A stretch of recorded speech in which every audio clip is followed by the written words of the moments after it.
Scott Suits, and we're back on the Camaro build budget paint job.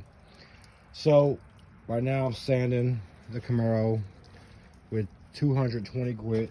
I'm outside to wet sand it, but I wanted to give you guys an idea of what to look for when you're sanding your cars down.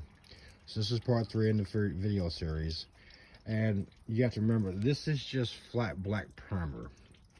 So you shouldn't really have a super shine or mirror-like image reflection in a black primer. But if you do it right, you'll have an amazing mirror reflection. And now I've only done 40 grit, 180 grit, and now I'm on 220, as you can see here. Just a cheap old Hyper Tough, nothing special. And once you spray water on your car, water simulates the clear coat.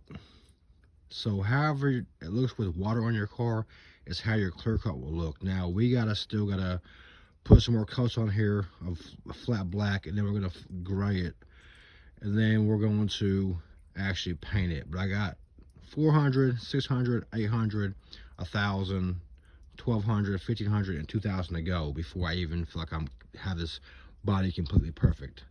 But let me show you already. I'm only at 200 grit. Like I said, I done 40 to start off with, I did 180, and then now 220. But when I spray water on this car, you can already see what kind of reflection I'm going to have on this car once it's finished. So the water simulates the clear coat. So I've done this door, and I've done the front fender there.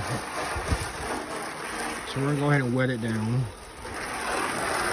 and then we're going to see how my clear coat will look. If I was to clear coat it right now on top of this flat black primer, this is how it will look. Now, if you have a mirror shine like this, you've done a hell of a job. Now get this flat black primer. You shouldn't have a mirror image in flat black primer. But if you do what I'm telling you to do, you will have this kind of results once you're done. And again, like I said, I'm only at 220 grit. I still gotta add more primer and do 400 all the way up to 2,000. By the time I hit 2,000, this motherfucker's in like a mirror. I mean, you can see it now. So flat black primer from a rattle can, nothing special, but here we go. You can see the reflection. So take my advice or don't, it's your choice.